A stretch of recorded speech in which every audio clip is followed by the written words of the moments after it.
Hello hi friends, welcome to my channel Lilly kitchen and blogs. ఎలా ఉన్నారు friends?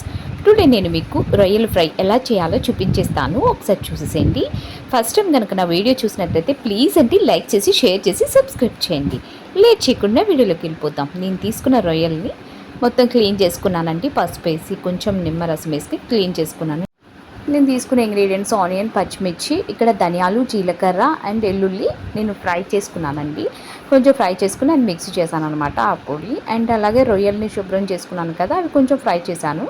అవన్నీ పక్కన పెట్టేసుకున్నాక నేను కడాయి పెట్టుకుని ఆయిల్ వేసుకుని అందులో మనం తీసుకున్న ఆనియన్స్, నేను 2 ఆనియన్స్ సైజ్ తీసుకున్నాను. అవి చిన్న చిన్న పీసెస్ కింద కట్ చేసుకుని నేను ఆయిల్లో యాడ్ చేశాను. సో అక్కడ పచ్చిమిర్చి కూడా యాడ్ చేసి నేను ఫ్రై అయ్యాక అల్లం వెల్లుల్లి పేస్ట్ యాడ్ చేశానండి. ఇది కూడా మనం పచ్చివాసన పోయేంత వరకు ఫ్రై చేసుకోవాలి. సో ఇక్కడ పచ్చివాసన పోయేంత వరకు ఫ్రై చేసుకున్నాక ఒక్క టొమాటో చిన్న సైజ్ తీసుకున్నాను. అది కూడా ఇందులో చిన్న పీసెస్ కింద కట్ చేసి అది కూడా యాడ్ చేశాను. ఫ్రై చాలా విధాలుగా చేసుకోవచ్చండి. ఇది నా స్టైల్లో చేస్తున్న ఫ్రై. అలాగే ఇక్కడ నేను రొయ్యల్ని ముందుగా క్లీన్ చేసి చూపించాను కదా, ముందుగానే ఫ్రై చేసేసుకుని ఉంచుకున్నాను. సో ఇలాగా ఇవి కూడా ఇందులో నేను యాడ్ చేశాను. ఇలా కాకుండా మీరు రొయ్యల్ని ఇలా కాకుండా నార్మల్గా ఫ్రై చేసుకోకుండా కానీ మనం మ్యాగ్నేట్ చేసుకుని కూడా చేసుకోవచ్చండి రొయ్యల ఫ్రై. బట్ నేనైతే ఇలా చేశాను.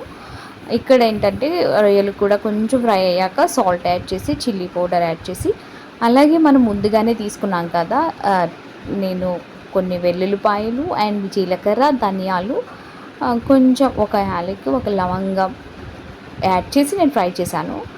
ఫ్రై చేసుకుని కొంచెం మిక్సీ యాడ్ అనమాట. అది కూడా నేను మసాలా కింద ఇందులో యాడ్ చేశాను. అవన్నీ కొంచెం ఆయిల్ సెపరేట్ అయ్యేంత వరకు ఫ్రై చేసుకున్నాక కొంచెం కరివేపాకు యాడ్ చేసి ఫైనల్గా ఇందులో మనం గరం మసాలా యాడ్ చేసామంట.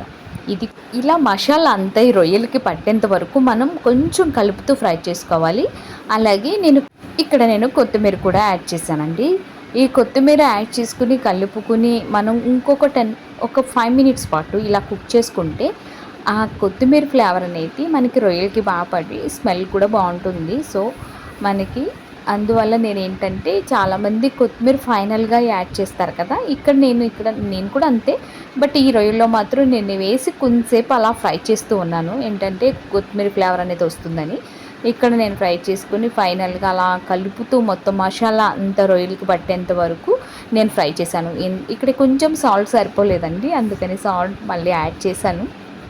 అలాగా ఆయిల్ సెపరేట్ అంత అయ్యే వరకు, అలాగే మనం వేసిన మసాలా అంతా రొయ్యలకి పట్టి అంతవరకు, అంటే రొయ్య కొంచెం ఉడుకుతుంది కాబట్టి, మెత్తగా అవుతుంది కాబట్టి ఇక్కడ నేను అలా కలుపుతూ మనకి ఆయిల్ సెపరేట్ అయ్యేంత వరకు కొంచెం మనకు తెలుస్తుంది కదా ఫ్రై అవుతుంది అనగా, అంతవరకు మనం అలా కలుపుతూ ఫ్రై చేసుకోవాల్సి ఉంటుంది. ఫైనల్గా ఇలా మనకి రొయ్యల ఫ్రై అనేది ప్రిపేర్ అయిపోతుందండి. మీకు కూడా నచ్చితే ప్లీజ్ అండి లైక్ చేసి షేర్ చేసి సబ్స్క్రైబ్ చేయండి.